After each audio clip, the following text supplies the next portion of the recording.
The Marlins split the series against the Cubs 2-2. Still 7 series played for the Marlins. No series victories, but this feels like improvement. AJ Puk also headed, or already headed, or already on the IL. AJ Puk, I was speaking about it over the weekend episode. AJ Puk looked like he was mentally broken. The Marlins send him to the IL with arm fatigue. However, is it arm and mental fatigue? Rodri Munoz absolutely showed out. This Marlins pitching staff is starting to return. Equally, on the offensive side, Reyes hitting singles for fun, and De La Cruz with a 2-run go-ahead home run. All part of the highlights from a fun weekend of baseball against the Cubs. This is Locked On Marlins.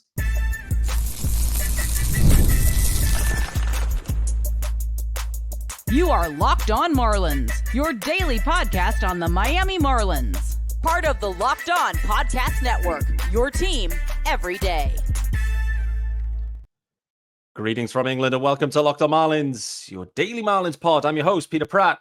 Hit me up, of course, at Miami Marlins _UK. If you're listening to the pod, of course, hit subscribe and leave a review. This is your team every day. Thanks for making Locked On Marlins your first listen. And happy Monday, by the way. Happy Monday. There is a YouTube channel as well, guys. Make sure you hit subscribe over on the YouTube channel. Join me in the comments in particular. Always fun. This episode is sponsored by our good friends over at eBay Motors.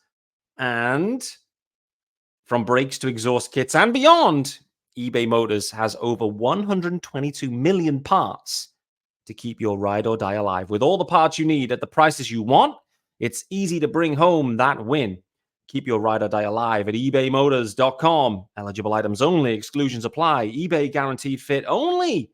Available to U.S. customers. And of course, on a Monday, after a 4-game series over the weekend against the Cubs, this is going to be a busy episode. No doubt about it. It may spill into tomorrow. So you have the rundown. Puk to the IL. I did a podcast on Saturday talking about Puk, saying that a decision could be needed. Maybe needed, and was taken. AJ Puk to the IL. Edward Cabrera, can talk about him. He went in yesterday's game, and although it wasn't quite as clean as his first outing, Eddie Cabrera showed me something that I haven't really seen from him before, and that was extremely encouraging. Rodri Munoz, for sure, showed me something I'd never seen before. I'd never seen him pitch before, so there's that. But Rodri Munoz really came to pitch, baby. He's been optioned, but really encouraging to see. Luzardo as well, encouraging. Tanner Scott, couple of saves, encouraging. Brian De La Cruz, 2-run blast, encouraging. A lot of positives to take here, no doubt about it. Unfortunately, with the 2-2 series, the Marlins, their record is currently 6-17. Still 11 games under 500. The Marlins are going to get the momentum going. It may be an opportunity coming very soon. Yes, they have 3 games against the Bravos on deck.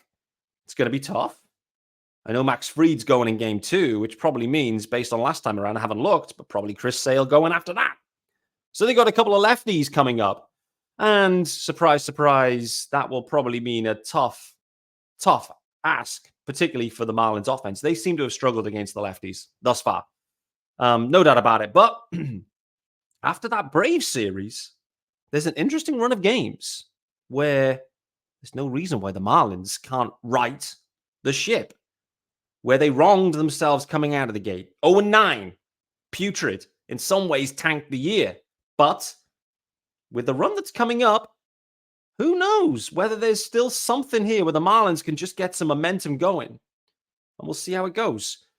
So we'll talk about that probably later in the week. But I just wanted to signpost it that you never know. There could be something here for the Fish. The Nats, the Rockies, both at home. The A's on the road. 8-game stretch. All winnable games. All winnable games. So let's say the Marlins don't get swept against the Bravos.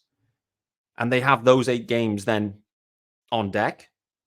All of a sudden, if they can piece things together and they can be like, 3-4 games under 500, then all of a sudden things feel different. This is still in the Marlins' hands. It's in their hands and they can get it rolling. Anyway, let's go backwards. Let's talk about AJ Puk firstly. The news came out on Saturday that he actually was going to the IL, which in many ways is the best case situation for him. What it means by going to the IL means that the decision around AJ Puk is effectively deferred. It's fair to say with AJ Puk's last outing, it was coming off a bout of sickness. It was coming off a situation where he'd been pushed back in the rotation, bit of sickness, and then equally, the velo was down, quite like obviously velo down in his last outing. And then it again didn't go great. The mental questions, it started to look like he was a bit down on himself, which I spoke about on the Saturday episode. So everything pointed to something along this line happening, and AJ Puk to the IL probably is the right move because it gives him maybe a little bit of a mental break, gives his body obviously a physical break, and that's probably what was necessary. I'm very intrigued to see what role AJ Puk comes back into. That's going to be the next thing. Does he return as a starter? Should he return as a starter? And I think the interesting part here is considering everyone else that's available and the rotation is currently set. Plus, you have Munoz that definitely impressed. Much more than AJ Puk has impressed, that's for sure, this year. The question now is, is there a role in the bullpen? We'll wait and see. We don't have to make that decision. It's a 15-day IL stint, so that decision doesn't have to be made for another, 10 or so days. A few more days than that. And so time is on the Marlins side on that one. We'll wait to see. And it could be longer than 15. 15's the minimum. But for something like arm fatigue, which to me sounds a little bit non-specific, non-committal, which is probably what it is. It's probably just a way of saying to AJ Puk, listen, take a breath. We've built you up through spring. Big part of this club. Things aren't going right. We can hold down the fort while you're missing. Let's see what's cooking. Right decision, in my opinion. Right decision.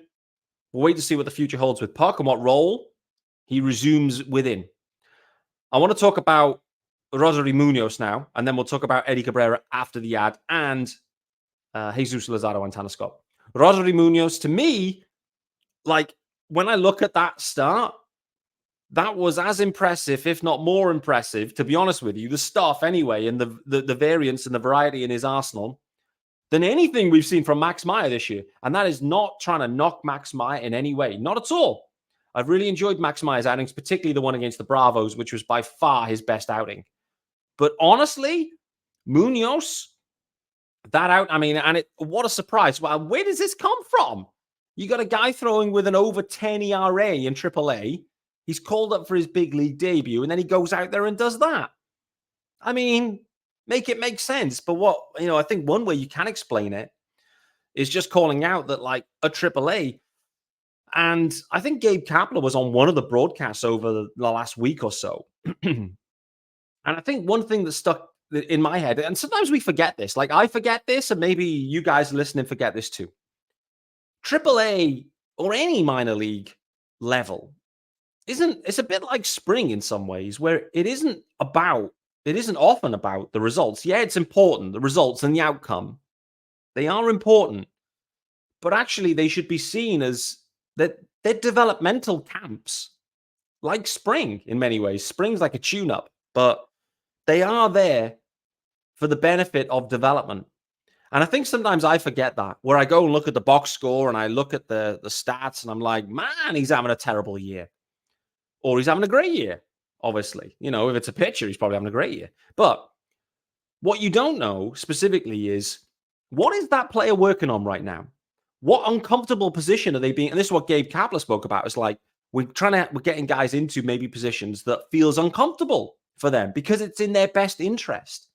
They need to develop something. They're working on something that may feel uncomfortable, may feel unnatural to them, hence why it's a development trait. But we're asking them to persevere with that. And in the long run, when they master that maybe that pitch, that swing, whatever it might be, they end up as a better player overall. And so I think everyone knows this, but sometimes it's good to remind each other that, when you go and, for me, when I go and look at Munoz's ERA on the season, I'm like, man, he's a 10 ERA. He must be terrible. But you don't know what Munoz has been working on and being instructed to work on a AAA. It's different when you come to the big leagues, and it's not about development anymore. It is about the result, and it's about the outcome. And that's where it's then like, okay, great. Whatever I've been trying to perfect, 1-2 things that are still in that, I'm still like quite low on the development curve. Now it's about, okay, how can I mix that into the elements of my game that already up there that can get big league outs? And for me, Munoz was really impressive. He was obviously, because it was a doubleheader, he was the 27th man added to the roster, the extra guy they could carry, and made his start. And because he was the 27th man, was optioned straight away after the game, which he had to be in many ways.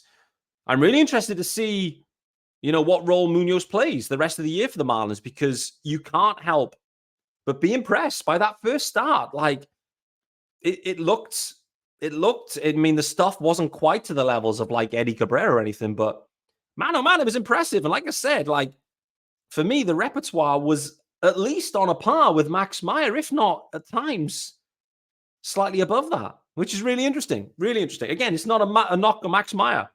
Max's start against the Bravos was unbelievable. It was the performance of the day, probably the performance of his career thus far.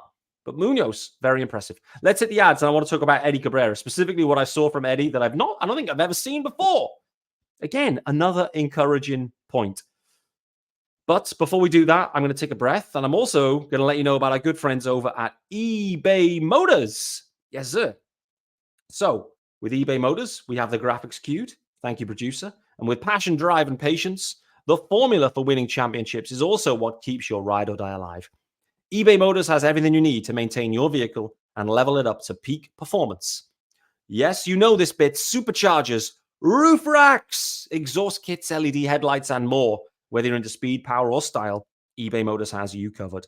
With over 122 million parts for your number one ride or die, you'll always find exactly what you're looking for.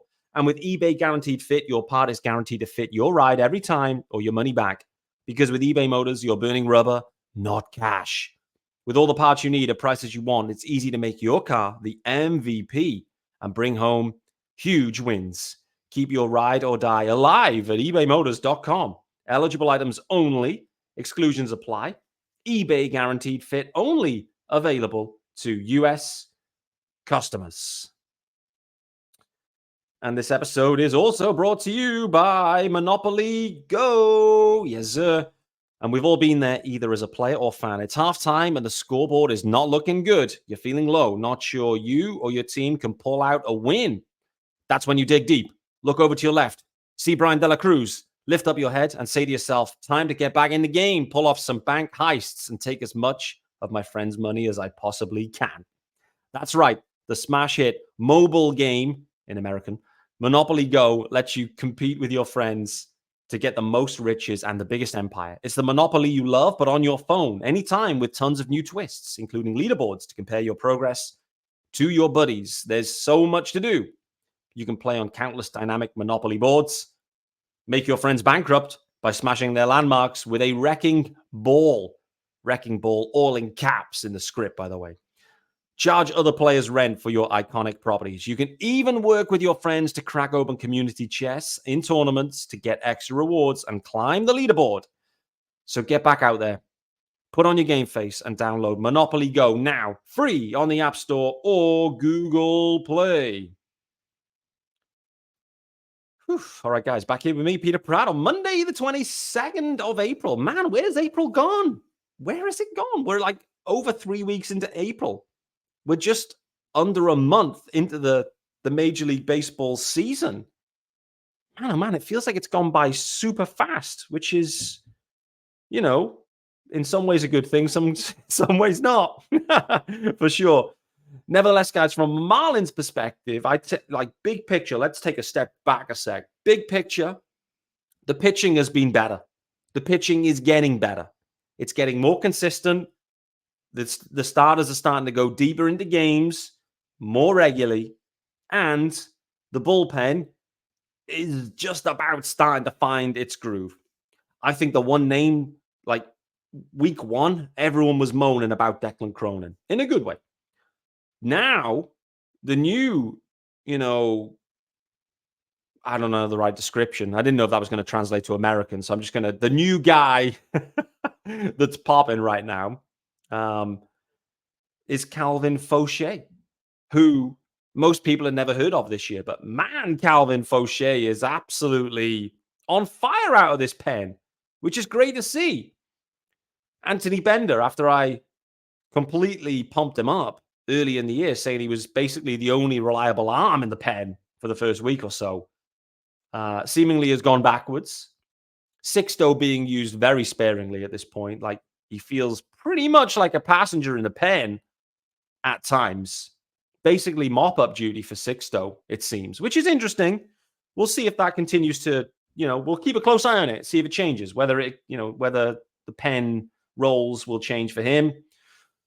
But it's fair to say the Marlins are still looking for the right formula in the pen. However, Tanner Scott, a couple of saves over this weekend. It's just starting to look more like Tanner Scott from 2023. Like, it's hard to always look just like it because he was just immense. Nardi with a few outings too. Brian Hoeing still doing his thing. But again, Calvin Fauché, he's been the standout guy. Really has. Really impressive. So, big picture, the Marlins pitching is getting better. The sticks, they've had this run where there's been less lefties. Like I mentioned, the lineup against the lefties is a struggle. Against the righties, where you got Jesus Sanchez in there, you got Nick Gordon in there. It just looks a better, more, it's just a deeper lineup with those guys. And we saw yesterday with Jesus Sanchez what he can do. He can hit balls to places in ballparks that pretty much no one else can. 460 dead center into the wind yesterday in Wrigley. Unbelievable. Unbelievable from Jesus Sanchez. Brian De La Cruz, the day before when the Marlins needed it badly, seemingly. He stepped up in the ninth with a 2-run blast, an absolute boomba from Brian De La Cruz. So the offense is starting to pick up. I think it's fair to say. Arias has started to get it going. Jazz is, I wouldn't say fully got it going yet, but his on-base streak was impressive for him. So, big picture, this club is improving. The 0-9 start really sunk them. However, I want to talk about Eddie Cabrera briefly, because yesterday for Eddie Cabrera, man, oh man, it was in some ways the highs. We did see the highs where, at least one inning, maybe even two, struck out the side. Just throwing his full repertoire, looked immense. Looked absolutely immense. It just looks super easy for Eddie Cabrera when he's in that groove. However, he has this odd inning where you get lulled in. You're lulled in with Eddie Cabrera, where you think, okay, great, he's just struck out the side. He's just struck the top of the order out or the heart of the lineup. And you're like, man, that was easy. Next thing is the next inning, he comes in, he can't throw a strike. And there's two guys walked. And you're like, man, where's he gone? It's incredible, really. But yesterday, I saw with Eddie something I haven't seen before. I definitely didn't see it in 23, where the wheels looked like they could come off. But Eddie found a way to actually play his way through it, pitch his way through it. Eddie Cabrera in previous years, last year in particular, when the wheels were coming off, it continued. It was just a cycle like of doom for Eddie. For whatever reason, mechanically or mentally, couldn't find a way to get back into the zone, correct these issues. Yesterday was completely different. He was under pressure, at least in 2 innings. High pressure. But Eddie Cabrera was able to compose himself and find ways to get outs, not by just throwing meatballs and hoping, but he was out there throwing that power change, curveballs, fastballs, top of the zone. Like, he was pitching, man. He was pitching like a stud.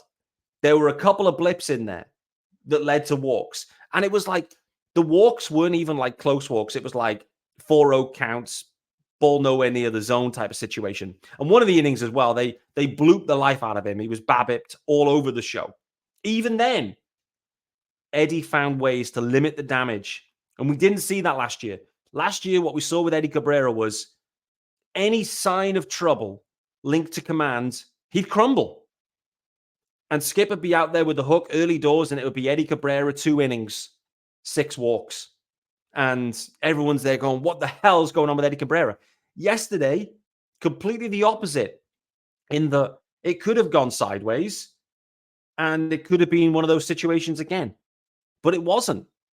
And he found a way to get it done. Overall, the final line for Eddie Cabrera, yes, it was only 5 innings. So it wasn't the 6th inning that he would have been targeting, but 5 innings got him the dub, which is great. 7 hits, a lot of them BABIP specials. There was a couple of sun balls as well, and all sorts going on. I don't know what was going on in yesterday's game, that Sunday game, the Marlins Cubs. And for some people, they won't understand. Most people actually won't understand this term when I say the baseball was village. It was village baseball. For those that are wondering what the hell I'm on about, many people will. It's a term that's utilized in cricket. It's a cricket term. And I used to play cricket a lot as a kid. So any cricket fans, any people that's played cricket will understand this language. Village cricket is effectively the lowest standard possible. So when I'm saying it is village baseball, what I'm basically saying is it is low standard, super low. And it looked that way yesterday, right? Like, what was going on in that game? Balls everywhere. No one could do anything with the sun. Everyone making excuses. No one could do anything. Bloops, missed fields, missed plays, you name it. It was village. But, the Marlins came out on top, which is great. But 3 earned runs, 3 walks, 7 Ks. So, it is a mixed bag.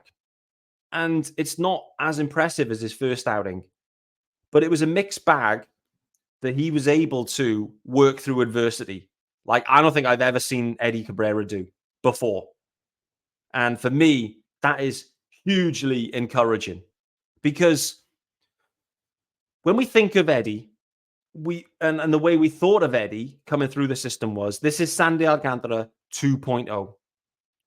Unfortunately, with Eddie, there's a lot of reasons why he isn't Sandy 2.0. But one of the ones, when I think of Sandy, and I think of Sandy in trouble, you immediately think of no problem. He'll throw the types of pitches that will induce ground balls and roll a double play. Like, that's what you think, right? Runner on base, couple of runners for Sandy.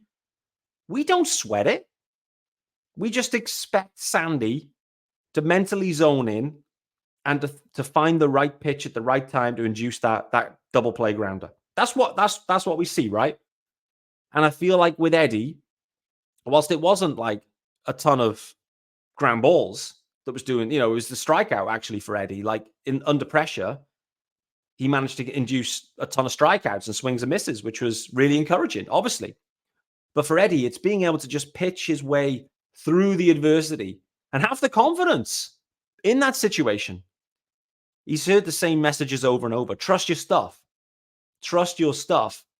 And yesterday, through adversity, was probably one of the first times I've ever seen Eddie Cabrera pitch through it in a way that he still looked in control. The stuff was still untouchable. Like, that power change is just unreal. Curveball, unreal. Like, Eddie Cabrera, and I tweeted this out yesterday, it's not the top of the hyperbole list, but it's up there. It's up there, I guess. But when you watch Eddie, particularly in that one inning when he struck out the side with just such relative ease, you can't help but look and think, this guy, and with this stuff and this repertoire, has the highest ceiling of any pitcher in Major League Baseball. Like, it's incredible. Eddie Cabrera, when he's on like that, it is incredible to see. And I know people will go, hey, you're miles off on that. I'm not miles off. Go and look at the Savant page in 23 and tell me the upside isn't there. It is there. I know he's not a perfect pitcher right now and not a perfect starter. Absolutely. But honestly, Eddie Cabrera, this is zero hyperbole. This is like my actual opinion. It's important that I have to specify, is it satire? Is it trolling? What is it? What's going on? But this is actual opinion. I think Eddie Cabrera does have one of the highest upsides in Major League Baseball of any pitcher, to be honest with you. Just the repertoire, the stuff is untouchable at times. But I don't think mentally it's quite been there. But yesterday, for me, I definitely saw some steps forward on that. Let's hit the final ad. I want to talk about Jesus Luzardo and Tanner Scott too. So we will let you know about our good friends over at FanDuel, of course. And FanDuel, it is playoff time in the NBA and NHL, and baseball is in full swing. FanDuel is your place to bet on every game. Right now, new customers get $150 in bonus bets, guaranteed. That's $150, win or lose. You bet on everything from slap shots to home runs to slam dunks, all on an app that is safe, secure, and easy to use. So what are you waiting for? Visit FanDuel.com/lockedon and make your first bet an automatic win. FanDuel, America's #1 sportsbook. All right, guys, back here with me, Peter Pratt, on Monday, the 22nd of April. And man, the Marlins straight into Atlanta here. I forgot about it. I thought there was an off day, but there is no off day today. For those that are, UK-based fans, I don't know what's gone on with the MLB app and updates this year, but the way that they display the games is like all over the show. Because the Monday game, officially starts on Tuesday for me, they're showing the game as being on Tuesday. So when I look at the app, I'm like, oh, the Marlins are off today. But they're not. They're not off. It's just a time zone issue. And this is something new for the MLB app. They've messed it up. It's botched. Anyway, Ryan Weathers going this evening. I'm not going to talk about Luzardo, Scott, or Brian De La Cruz anymore. I want to talk about Ryan Weathers this evening. Because speaking about another pitcher that is impressed, Ryan Weathers continues to impress. And the test against the Bravos is always the sternest of tests. The Bravos after we've seen them last, which wasn't that long ago, they went and swept the Astros and almost swept the Rangers. I don't know what's happened there in the AL West, but nevertheless, the Bravos, have been doing what they do. What I must say is in that Marlins series against the Braves, the Marlins, I think, probably gave the Braves their biggest test of the year thus far. So I'm interested to see how things go in Truist.